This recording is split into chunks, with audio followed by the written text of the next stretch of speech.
जो ज़बूर नवीस है उसकी जिंदगी में फैसला साजी है, और जो फैसला साजी का काम है वो ये कहता है, खुदावंद मैंने फैसला कर लिया है कि तू मुझे अपने नाम की खातिर सदाकत की राहों पर ले चलता है। सदाकत की राहें वो राहें हैं जो तू मेरे लिए चुनता है, जो रास्ता तू मुझे दिखाता है मैं उस रास्ते पर चलूंगा। ये मेरा फैसला है, ये मेरा डिसीजन है, ठीक है। मैं इस पर कायम हूं कि मैं खुदावंद के नाम की खातिर जो सादिक है वो मुझे सदाकत की राहों पर, अपनी राहों पर ले चलता है। आमीन।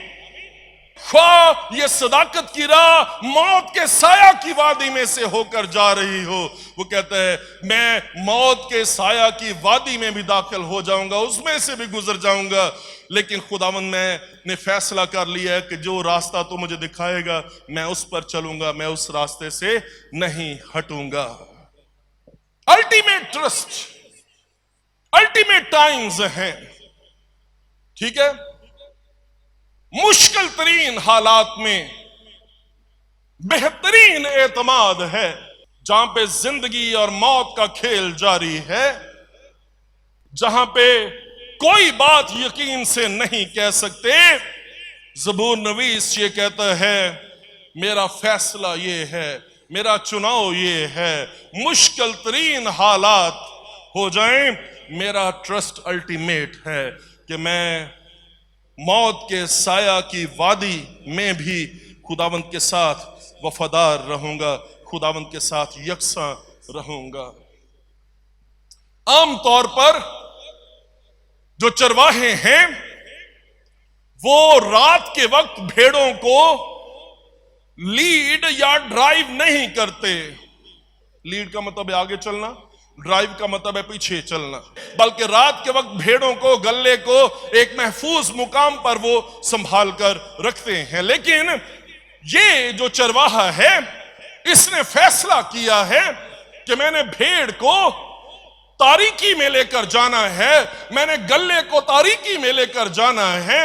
और ऐसे हालात में जो भेड़ है वो कहती है कि मैं खुदा से शिकवा और शिकायत नहीं करूंगी कि खुदावंद तू कैसा चौपान है जो तारीकी में गले को लेकर चल रहा है, तू तो जहान से उलट है, तू तो टाइड के अगेंस्ट जा रहा है, तू तो फ्लो के खिलाफ जा रहा है, बहाव के उलट तू जा रहा है। चरवाहे जब नहीं ले जाते तब तू मुझे कह रहा है कि मैं मौत के साया की वादी में से, तारीकी में से गुजर जाऊं। खुदावंद तू कैसा चरवाहा है। यहां पे कुछ नहीं लिखा, कोई शिकवा, कोई शिकायत जो है वो नहीं है, अल्टीमेट डिसीजन है। और सबसे गैर यकीनी सूरत हाल में वो कहती है मेरा ट्रस्ट खुदावंद पर है।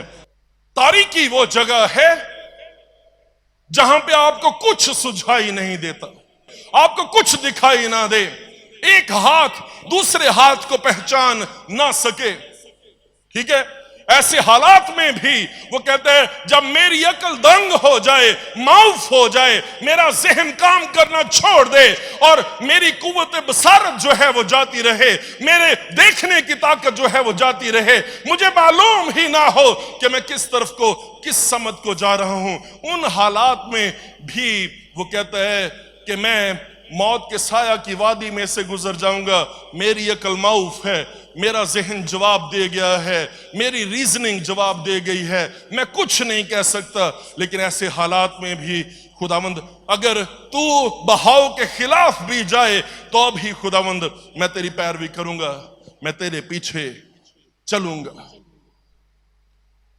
बहुत सारे ईमानदारों की जिंदगी में ऐसे हालात आते हैं।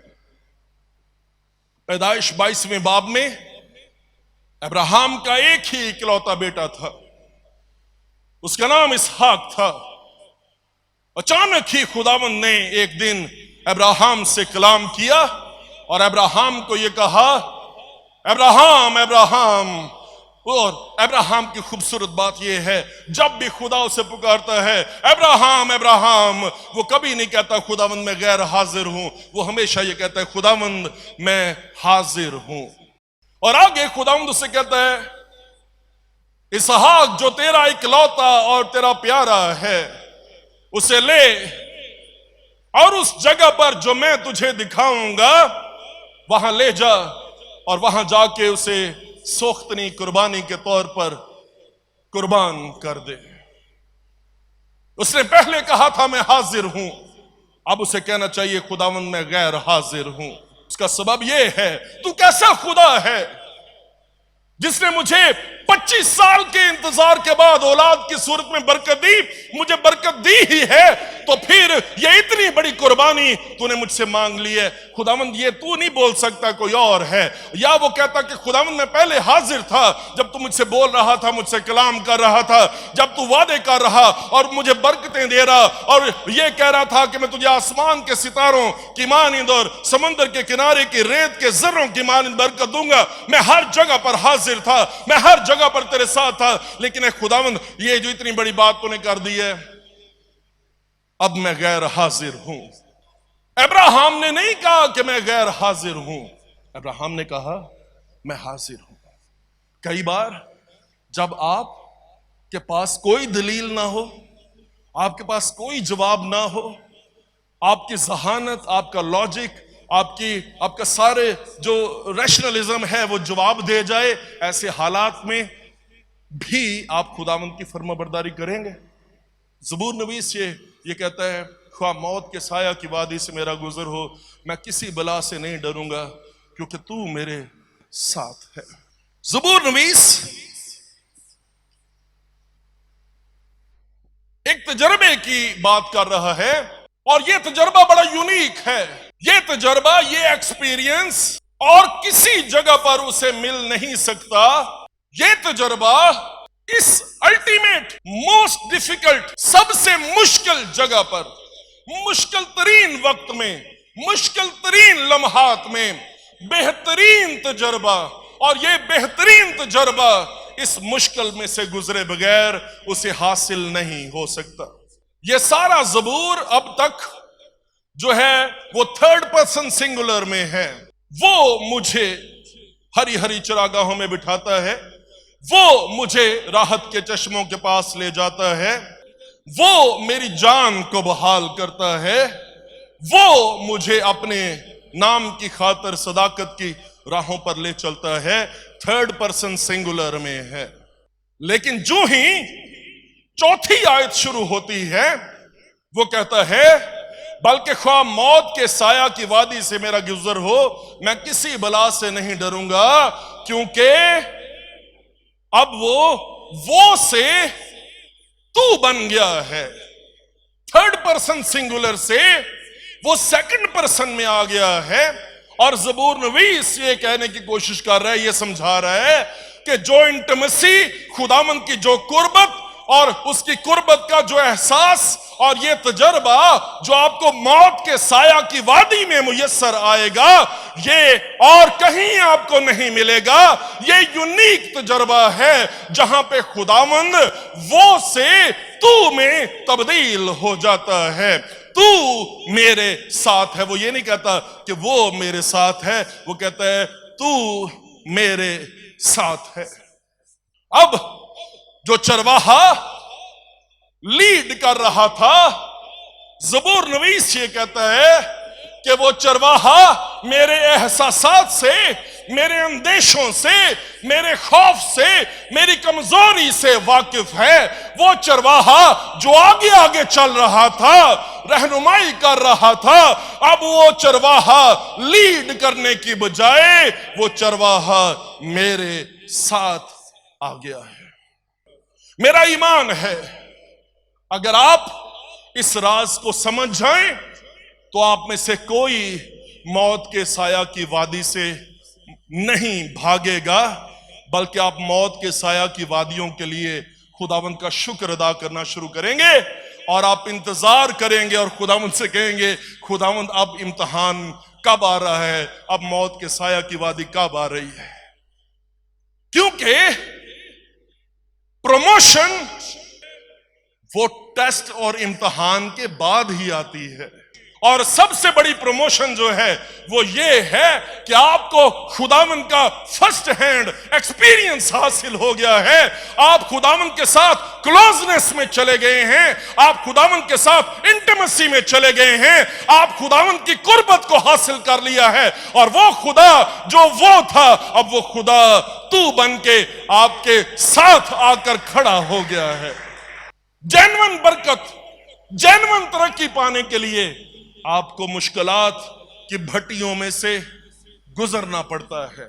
खुदावंद इन मुश्किलात और परेशानियों, दिल टूटने की हालत में से आपको गुजारता है, मायूसी और डिसअपॉइंटमेंट में से खुदावंद आपको गुजारता है, और यहां से गुजारने के बाद खुदावंद आपको चैंपियन बनाकर खड़ा कर देता है।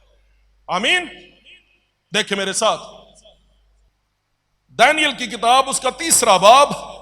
लाखों लोग गिर गए हैं और बादशाह ये कहता है कि ऐ सदरक और मीसक और अबदनजू, जब तुम, वो कहते हैं मुस्तैद रहो कि जब करना और नए और सितार और रबाब और बरबत और चुगाना और हर तरह के साज की आवाज सुनो, तो उस मूरत के सामने जो मैंने बनवाई है गिरकर सिजदा करो तो बेहतर, पर अगर सिजदा ना करो तो उसी वक्त आग की जलती भट्टी में डाले जाओगे। और कौन सा माबूद तुमको मेरे हाथ से छुड़ाएगा? ये सवाल है, ये सवाल है, कौन छुड़ाएगा? वो कहते हैं साज बजाने की जहमत ना कर, साज बजाने से पहले ही हमारा जवाब सुन ले। हमारा खुदा इस लायक है कि हमें छुड़ा सके, हमें बचा ले। अगर ना भी बचाए तो ऐ बादशाह, हम तुझे बताना चाहते हैं कि हम तेरी मूरत को सिजदा नहीं करेंगे। अब बादशाह का रंग तब्दील हो गया, वो कहर से भर गया, उसके चेहरे का रंग सदरक और मीसक और अबदनजू पर मुबदल हुआ, और उसने हुक्म दिया कि भट्टी की आंच मामूल से 7 गुना करें। मैं आपको ये पूछना चाहता हूं, इससे पहले कि भट्टी की आंच 7 गुना ज्यादा हो, लोगों के चेहरे के रंग 7 बार बदल गए हैं। बादशाह का चेहरे का रंग बदल गया है और अब भट्टी की आंच भी बदल गई है। उसके नतीजे आगे चले, उसने अपने लश्कर के चंद जोरावर पहलवानों को हुक्म दिया कि सदरक और मीसक और अबदनजू को बांध कर आग की भट्टी में डाल दें। तब ये मर्द अपने जेर जामों, कमीजों और अमामों समेत बांधे गए और आग की जलती भट्टी में फेंक दिए गए। बस चूंकि बादशाह का हुक्म ताकीदी था और भट्टी की आंच नहायत तेज थी, इसलिए सदरक और मीसक और अबदनजू को उठाने वाले आग के शोलों से हलाक हो गए। और ये 3 मर्द यानी सदरक और मीसक और अबदनजू बंधे हुए आग की जलती जलती भट्टी में जा पड़े। तब नबूकदनेस्सर बादशाह सरासीमा होकर जल्द उठा और अरकान दौलत से मुखातब होकर कहने लगा कि हमने 3 शख्सों को बंधवा कर आग में नहीं डलवाया, फिर से सवाल है। उन्होंने जवाब दिया, बादशाह ने सच फरमाया। उसने कहा, देखो मैं 4 शख्स आग में खुले फिरते देखता हूं और उनको कुछ जरर नहीं पहुंचा, और चौथे की सूरत इलाहज़ाद, चौथे की सूरत यहोवा के बेटे की मानिद है। ये लोग अपने जेर जामों, अपने अमामों और अपने कमीजों समेत बांधे गए हैं और फेंक दिए गए हैं। जब फेंके गए हैं तब बंधे हुए थे, भट्टी से बाहर बंधे हुए थे, भट्टी के अंदर खुले फिरते देखता हूं। बंधे होने का मतलब क्या? आपकी मूवमेंट लिमिटेड हो गई है। बाहर खुदावंद की विजिबल प्रेजेंस नहीं थी, बाहर खुदा का बेटा इनके साथ नजर नहीं आ रहा था, ठीक है, लेकिन अंदर बाहर 3 ही नजर आ रहे थे, अंदर 4 नजर आ रहे हैं, ठीक है, और 3 लोग पीछे रह गए हैं, चौथा प्रोमिनेंट हो गया है। और जो चौथा प्रोमिनेंट हुआ है वो यहोवा का फर्जंद है, वो खुदा का बेटा है। उसका नाम खुदावंद यीशु मसीह है, जो जिंदा खुदा का इकलौता बेटा है। कैसी जबरदस्त बात है, आपकी आइडेंटिटी में खुदावंद की आइडेंटिटी नुमाया हो जाए, आपकी शनाख्त में खुदावंद की शनाख्त वाज़े हो जाए, आपकी वॉक में खुदावंद की वॉक नजर आए। बाय द वे, ये तीन इतने हैंडसम और स्मार्ट नहीं है कि ये अपने आप को खोल सकते। चौथा जो है, उसी ने इन्हें आजाद किया है, उसी ने इन्हें खोला है आग की जलती भट्टी में, और ये आग की भट्टी में चौथे के साथ ही वॉक कर रहे हैं। और इसीलिए चौथा प्रोमिनेंट हुआ है क्योंकि वो मौत के साया की वादियों में अपने लोगों को संभालता है, वो मौत के साया की वादियों में अपने लोगों को तन्हा और अकेला नहीं छोड़ता। वो वफादार खुदा है और वो आपके साथ है, वो आपके साथ है। अगर किसी मौत के साया की वादी का आप शिकार हैं, अगर किसी आग की जलती भट्टी में आप मौजूद हैं या आप फेंके जाने को हैं, मत फिक्र करें क्योंकि आप अकेले नहीं हैं। खुदावंद की हुजूरी और उसका जलाल आपके साथ है। दानियल की किताब खुदावंद यीशु मसीह से कोई तकरीबन 400 साल पहले लिखी गई, लेकिन खुदावंद यीशु मसीह से 300 साल, इससे भी 300 साल पहले, यानी टोटल 700 साल पहले एक शख्स उठा, उसका नाम यसाया था। और यसाया ने यीशु मसीह के बारे में बड़ी एक्यूरेट किस्म की नबूवतें जो है वो की हैं। और यसाया अपनी किताब में 7वें बाब में और उसकी 14वीं आयत में ये कहता है कि देखो, एक कंवारी हामला होगी और बेटा पैदा होगा, उसका नाम इमैनुअल रखेंगे, जिसका तर्जुमा है खुदा हमारे साथ है। हालेलुया। मसीह खुदावंद से 700 साल पहले एक शख्स ने नबूवत की है और उसने कहा है वो जानता है कि ये जिंदगी मौत के साया की वादी है, वो जानता है कि ये जिंदगी मुश्किलात और परेशानियों से भरी हुई है, वो जानता है इनमें से हर एक को एक शख्सियत की जरूरत है जो इनके साथ रहे और मौत के साया की वादी में इन्हें संभाल ले। इसी सबब से उसका नाम जो हमारे साथ है, जो चौथा है, जो खुदा का फर्जंद है, उसे इमैनुअल कहा गया है ताकि हम कभी तन्हा महसूस न करें। आमीन। इसीलिए तो उसने कहा था कि देखो, मैं दुनिया के आखिर तक हमेशा तुम्हारे साथ हूं। ये मुकाशवा जो इमैनुअल का मुकाशवा है, ये दानियल और सदरक और मिसक और अब्दनजू को हासिल हो गया था, उनको मिल गया था। ये मुकाशवा जो इमैनुअल का मुकाशवा था, ये यसाया नबी को मिल गया था। ये बड़े बड़े लोग, ये ईमान के चैंपियंस, इनको ये मुकाशवा हासिल हुआ था। लेकिन कैसी जबरदस्त बात है कि आज ये मुकाशवा हम जो बिल्कुल नाचीज और हकीर समझते हैं अपने आप को, आम लोग, हम खास लोग हैं, इस सबब से नहीं कि हम ओवर स्मार्ट हैं, हम में सलाहियत है, इसलिए कि खुदावंद हमारे साथ है। हमारे पास इमैनुअल है, खुदावंद मेरे साथ है, मैं किसी बला से नहीं डरूंगा। ये आपकी खूबी है, खुदावंद आपके साथ है।